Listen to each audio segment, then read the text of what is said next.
Don't you think it's important for them to introduce this from a very young age? Absolutely. It is important also for a child's development. Only till the break point where you reach and you're like, okay, now I give up. I feel that we need to have a yearly medical checkup. There's one chain which links from our toe to our tongue. How important is our sleep, which nobody talks about. I'm perpetually sleep deprived. Interestingly, even breathing, the way we breathe, you're not breathing correctly. And I'm like, what do you mean? Like, there's only one way to breathe. And she's like, no, but because you're not breathing properly, your muscles are not relaxing. So people who have a posture which is perpetually like this are not actually filling in their entire lungs.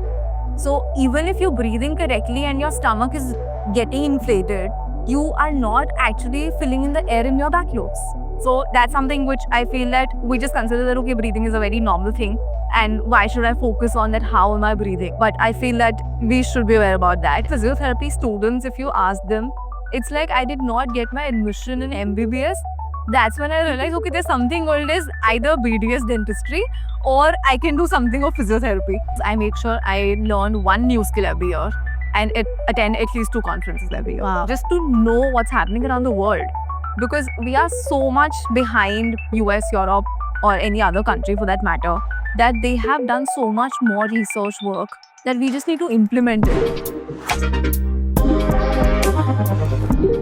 Hi everyone, welcome to No Idea Whatsoever. Today I have with me Paridhi Ojha, who is a former national level tennis player and is now a sports physiotherapist. She runs an incredible clinic called N-Kinetic. Paridhi, welcome to No Idea Whatsoever. Thank you so much for inviting. I know you are super swamped and I'm sure you've had to cancel multiple patients to be able to come here. No, not at all. But my pleasure to be here. Thank you. So, Paridhi, did you always know you were going to become a sports physiotherapist? Yeah, I had that idea that because being an athlete, I played that professionally for 14 years. And I had my share of injuries, how it always goes like. Yeah. And once when I got my first injury, I thought that, okay, it's a minor niggle and it's going to be okay. But once when I had a major injury, that is when it was a setback. That now what? And if I'm not able to continue playing tennis, so what is the second option? And I was always into sports. So I wanted to do something as a career also in sports. And that's when I explored and I figured that either it was sports management or it was sports physio. So science always did interest me and that's how I got into sports physio. And how old were you when you started playing tennis? I was 6. Oh, wow. So before that I was doing skating and my school did not have skating when I was 7. So they just said, okay, choose another sport. And that's how I actually started playing tennis. Basically, we can't make any options available. Yes. So, for how long have you now been a physiotherapist? It's been 8 years. Wow. And your injuries is what led you to become one eventually. So, the name of the clinic, N-Kinetic, is very interesting. So, how did you come about that name? So it's a combination of 2 words, which is one is a Greek word, which is kinetikos, which you convert, and that is a kinetic motion. Yeah. And N is a prefix that I tried to add on. And Okay. that actually made in a position that it was N-Kinetic, wherein it actually means that getting people back in motion. So that was the idea behind. So, you mentioned you had an injury, right? What did you do yourself to to heal from that injury? So initially I went to multiple doctors and I tried to rest it out as anyone does. Yeah. I felt that, okay, let me just take it easy for some time and let's see how it goes. But yeah, multiple doctors, they all were like, okay, let's just do a surgery. And I said, okay, I'm just too young to undergo the surgery How right old now. were you when you I was 16 at that time. Oh, wow, that's very young. So yeah, and that's when I was in the peak of my career that time, that particular year, because I played 38 tournaments in 1 year, which is practically 52 weeks in a year, and I was 38 weeks out for my tournaments. Wow. So it was a classical overuse injury, which was also a lack of awareness, which I felt later on when I was studying about it. Of course. So that's something which I felt that, okay, maybe if my coach or anybody else would have guided me that way, that, okay, now let's just focus on training and strengthening and then get into something intense as many tournaments in a year. That's when it actually took a toll. And doctors were always like, okay, Surgery. don't play, don't do this, which is the first thing which comes out Yeah. as a very common thing. Yeah. But I just decided that, okay, I don't want to undergo surgery. And what's the next option? So I did try some medications and that did help me a little bit. But post that, I just figured that, okay, there's something called a sports rehab. And that's when I went to Bombay for a couple of weeks to understand how it's going to work. Wow. And that's when I decided that, okay, this is something interesting. And if I am one in a million people who has gotten injured, but it could be that, okay, many more are getting injured and they don't have the awareness and how to go about it. So that's how I figured this field and got it good. But you were playing at a national level, right? How were you? Were you not undergoing any physiotherapy while you were playing when you were younger? So interestingly, I was only doing a general massage every week, which was my recovery massage. But I did not really get into physio as an adjunct to my entire routine, because it was only like training, strength training, doing tennis 4 to 5 hours in a day.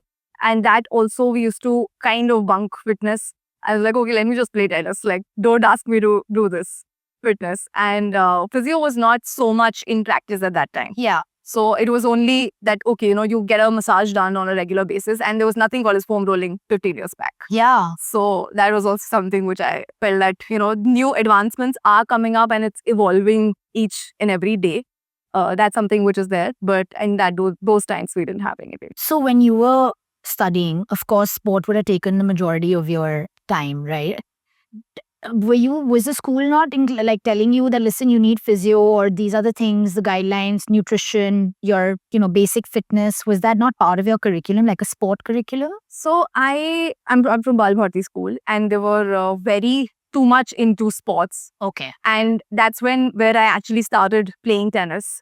They did help me with, in terms of that, okay, if you need to take a break, you cannot attend school, and which is okay. Yeah, and I did at times, yeah. I would not attend school for like 3 years. I would only go in for my exams and stuff. Yeah. But it wasn't that so much that physiotherapy as a field was a part of our curriculum, that, okay, there is something that will help you in enhancing your performance, which I did not have an idea in those times.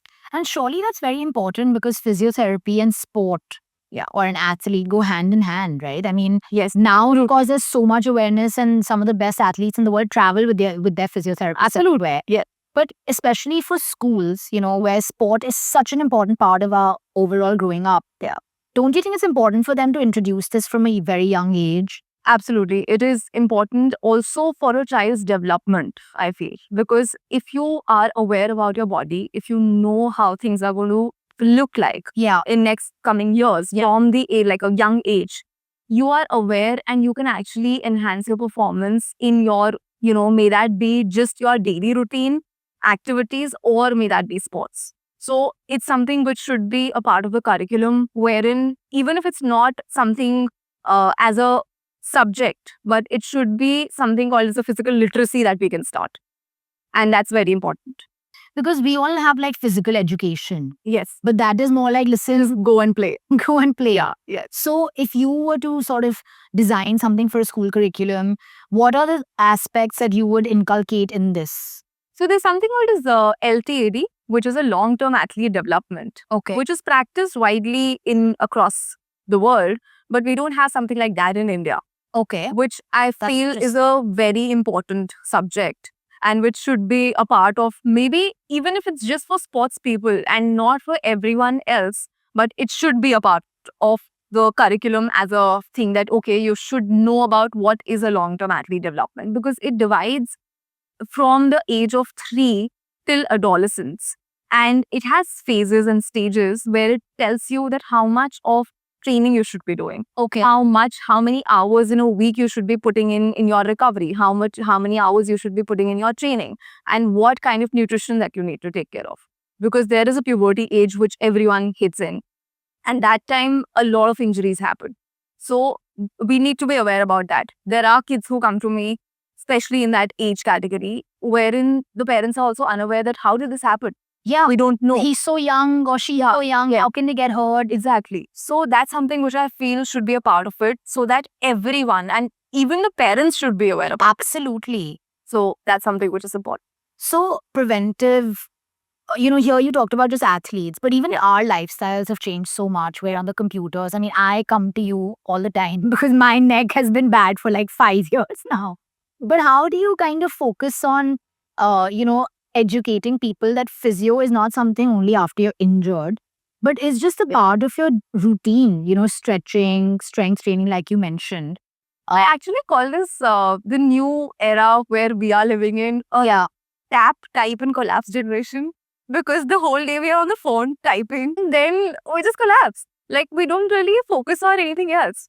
And even if we say that, okay, 1 hour of fitness every day, I go to the gym 1 hour, Yeah. and I work out and I do things, but that's something which I feel is not enough for those 24 hours of abusing your body sometimes. Absolutely. Because we just take our body for granted and we're like, okay, the body can take anything and everything. So it's only till the break point where you reach and you're like, okay, now I give up. Now my body cannot take it any further, and now I have aches and pains. Because once you've realized that you have a pain, that means the body has actually crossed its healing mechanism, a self-healing mechanism.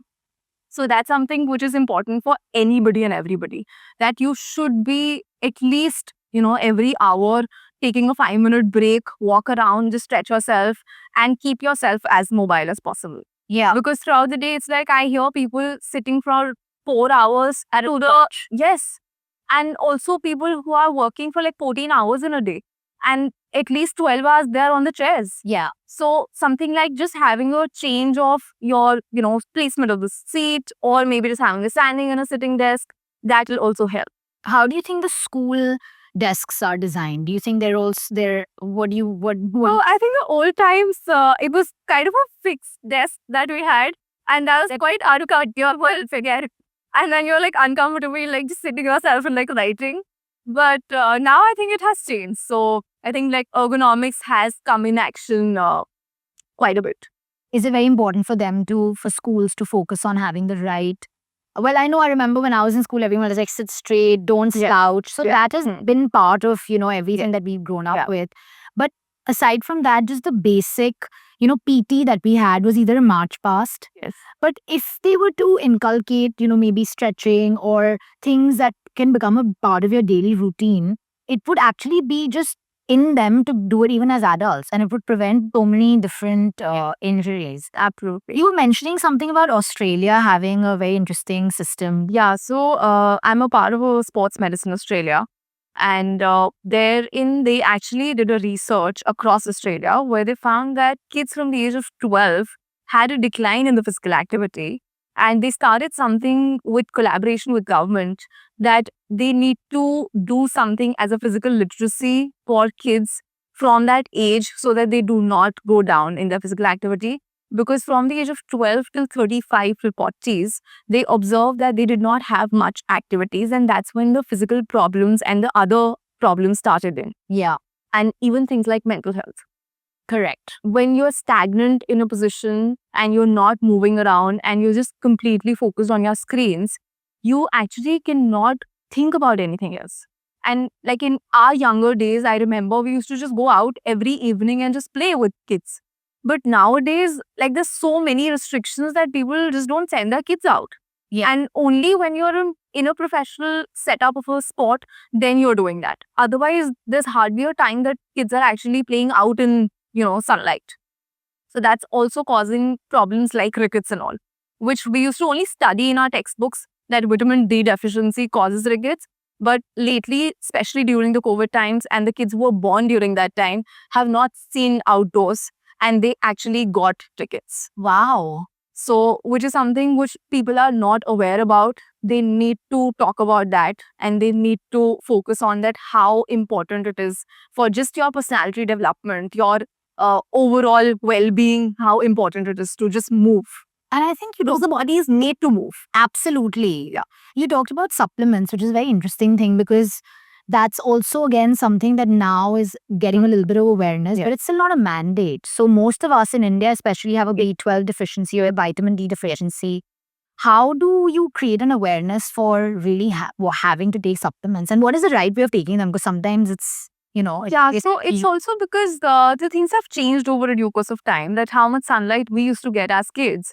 Nowadays, we don't get that as much. and it's covered with a lot of pollution. Pollution, absolutely. So that's something which is quite filtered. And I feel that we need to have a yearly medical checkup Earlier, I used to say, okay, only after the age of 40, do a yearly blood work. But I think now we need to do that sooner as, the days are progressing and the global warming and everything is changing. The environment is changing around us. So there are lots of things, especially during the rainy season.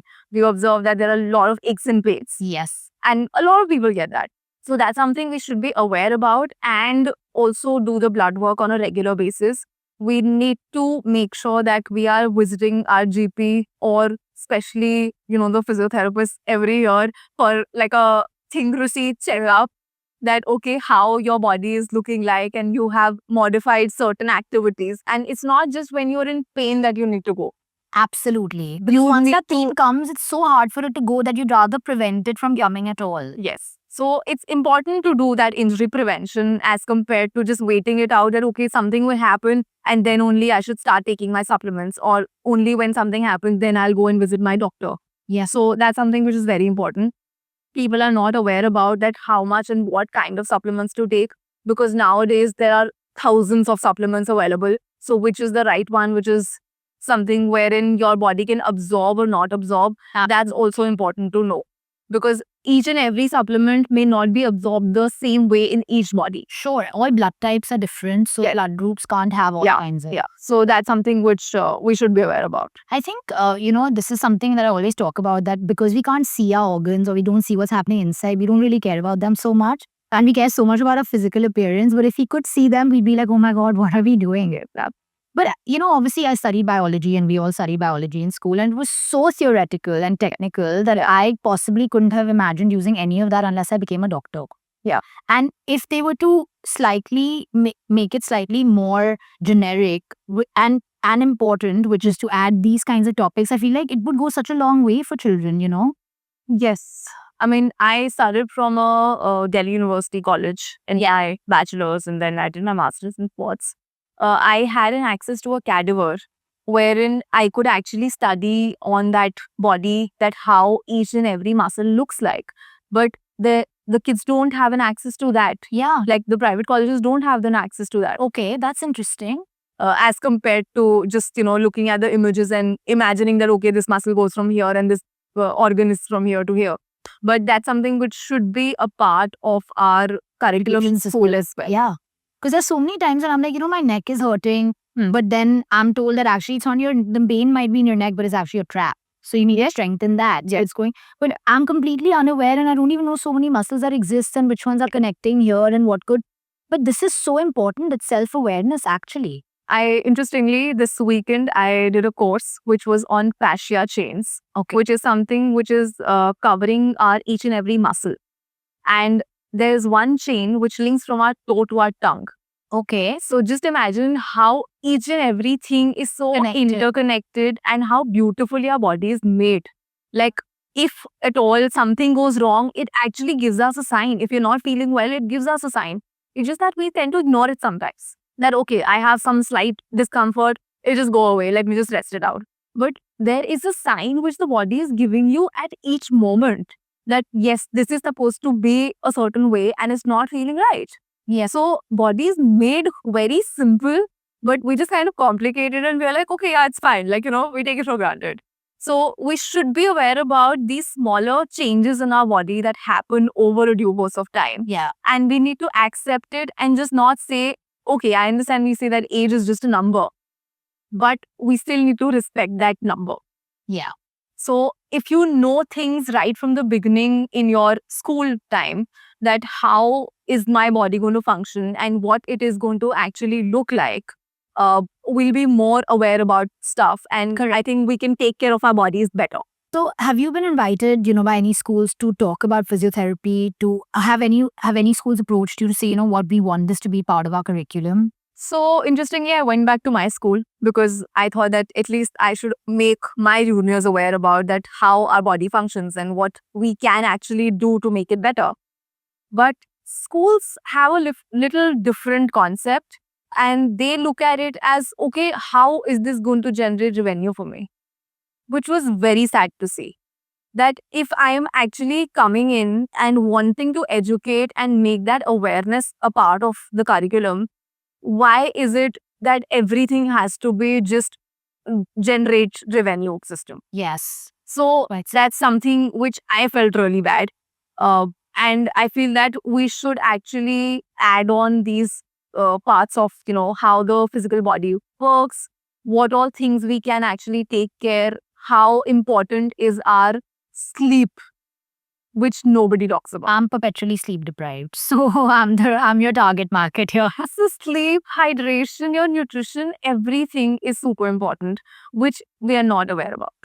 So I think, and if we are aware about in our school times, it's going to be a part of our habit as a routinely activity, and that's something which will help us in later.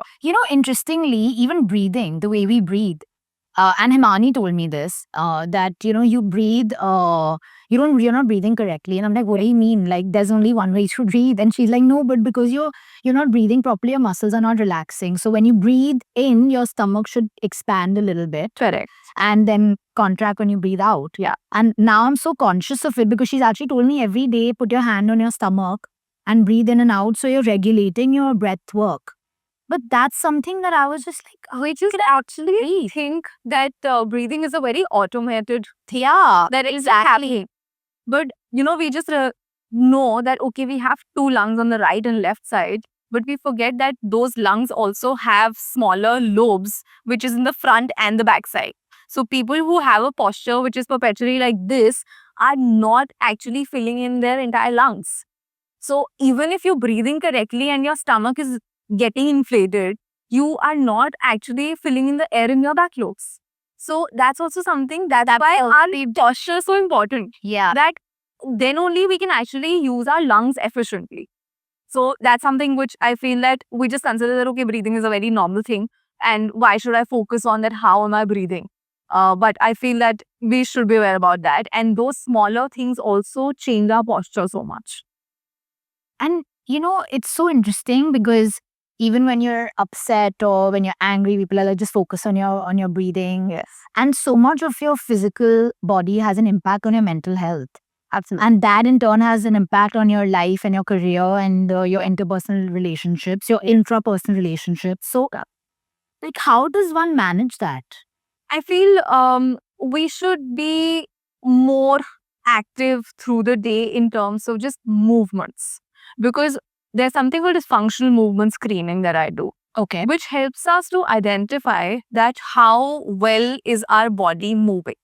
And that is a test which we do in order to identify that how the strength, your flexibility and your stability of the body. That can I actually balance myself on one leg or not?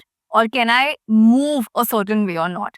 Because certain movements or certain patterns in our body are a functional pattern, which we are just born with and we create that as we develop. But we forget doing those, and that's when the body says that, okay, this person does not require this movement, so let me stop that.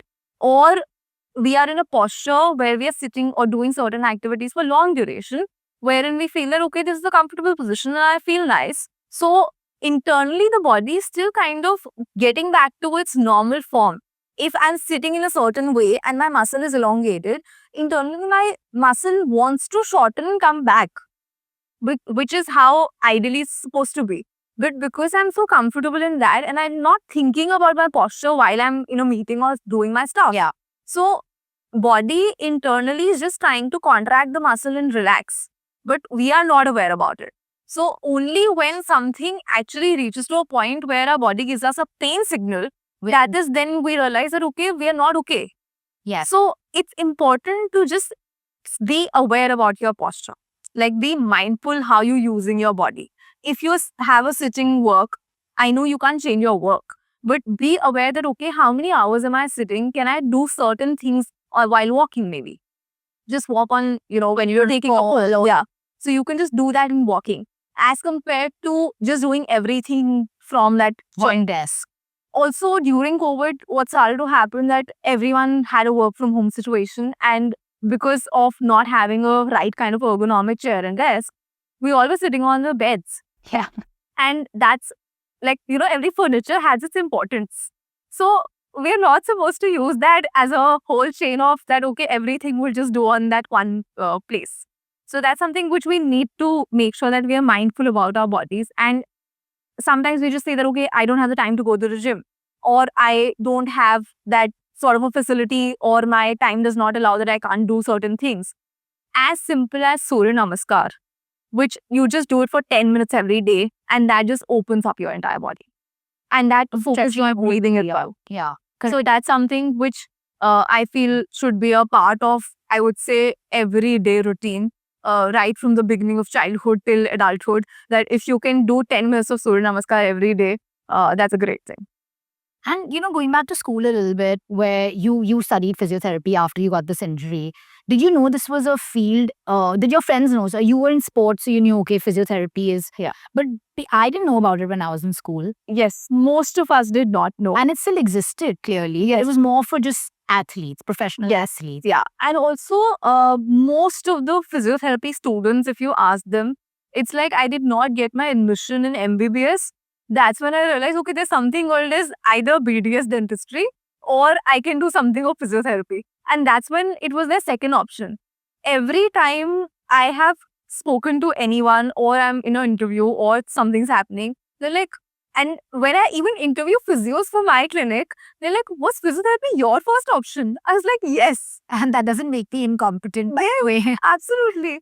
So which was very looked down on. That, okay, physiotherapy is such a thing that you just go to a physio, they'll do some hot pack, cold pack, basic here and there, that's all. Yeah, so that's all they do. But we are actually not aware about it, how many things we can actually do under the section of physiotherapy. So I was not aware about it in school as much as when I actually got into the field and then understood. And I think human body is an evolving science. So I feel that it's still evolving. And every day I feel that, okay, there's so much more to study. Do you have to constantly keep upskilling yourself? Yes, absolutely. Like, it's been 8 years. I make sure I learn one new skill every year and attend at least 2 conferences every year. Wow. Just to know what's happening around the world. Because we are so much behind US, Europe, or any other country for that matter, that they have done so much more research work that we just need to implement it. So I just feel that it's the easiest thing, but we just don't do it. Like, and in any profession, you just like start working and then you are like, okay, I'm done. I know it all, which is not the case. Correct. Because human body is such a evolving science that it just is constantly every second changing. And how many things have evolved over these decades. So I feel like we should be, upgrading ourselves every year. Absolutely. I mean, so obviously, I'm assuming you have multiple certifications, etc. Why do you think that people feel like this is a second option? Is it because the society feels like, what is this job? Like, is you going to make enough money, or what is the reason behind it? I feel that when we talk about that, when one thing which was probably missing in my physiotherapy education system was the importance of that, how actually you can make the other person's life so much better. Nobody taught us that. It was that, okay, these are the techniques, this is the human body, this is how you're supposed to use it, this is what you need to study about it, understand the pathology, understand the pharmacology, understand these subjects of how a surgery is done and what you are supposed to do as a physio post the surgery is done. But nobody actually taught us that how important it is to make the patient aware about it. So interpersonal relations. Yes. And understanding what they really need. Yeah. And there's something called as clinical reasoning, which I follow that to the T, that, okay, if a person is walking into the clinic, I need to make sure that you know about your body, because you are with your body 24/7. I am only seeing you as a static posture that you have come to me with pain. But what caused that? What is the root cause behind it? Nobody tries to understand. So that's something that, okay, in a book, you'll be, given that, okay, if this person has this pain, do this, this. Or this may not necessarily work. Exactly. In a practical daily routine of working in 8 years, it actually did not really make sense that, okay, this was the condition and that's how I'm dividing my treatment line like. So that's something which I feel is very important. And also with respect to when we talk about the physiotherapy as a business, it's something which I feel was again lacking, which I feel that I think it has a large scope. Absolutely. Which people just look at. I get an appointment with you guys, so I'm sure you do. And it's also that people are not aware that how it's not like, a doctor will just write it down that, okay, get physiotherapy done for 10 days. And the patients just expect and they should just follow that. And I've broken my hand. Now you need physiotherapy for 1 month. That's Yeah, it. and that's it. But Yeah. it's not like that. That's a huge misconception. Yes. And I feel that it's a myth, and which I just feel like people should know that, okay, a physiotherapist is also a paramedical full field wherein the physiotherapist can assess and know that, okay, I know how to treat you. It's not that only because the doctor has written that, okay, this is the kind of treatment and this is what you need to do. I should not be just following that to the T. Yeah. So people should respect that as a field also, that, okay, physiotherapists also know what they are doing. And how long is the course? So bachelor's is for 5 years, which includes the internship time, and master's is for 2 years in North India. In South India, it's 3 years. Wow, so it's a full-on Yes. and you can't become a physiotherapist without having studied and gone through this. No. So you need that bachelor's of 5 years, which you need to undergo. There are now few colleges which have come up with diploma degrees, but I'm not sure how they are because it's just a 2-year course, which I felt in 5 years also that there was so much more to learn and so much more still evolving. Yeah, fair enough. So, yeah. So what are, some of the tips you'd like to give to people who want to get into physiotherapy and get physiotherapy? I think it's a beautiful field. I mean, I thoroughly enjoy it. When people have that thing every day in the morning that, I have to go to work. Oh my God, it's a long day. Oh my God, I have so many meetings. I just look forward to my day, which I just thoroughly love it. That I am going to go and have a challenging day to fix bodies That's so amazing. in a way that, okay, I can make their activities or make their body in a way that they'll love, like whatever activity you love to do, I need to get you back to that. Pain-free and happily. Yeah, just do that activity what you love. So that's something which I actually look forward to it. And I would encourage everyone that, okay, understand your body type and work towards it. But physiotherapy is a great field wherein we just think that, it's something which is like, okay, it's just like a normal massage, or maybe sometimes it's like, okay, hot pack and cold pack, but it's much more than that. Great, Parihi. Thank you so much for coming and enlightening us about physiotherapy and what's important. Thank you very much.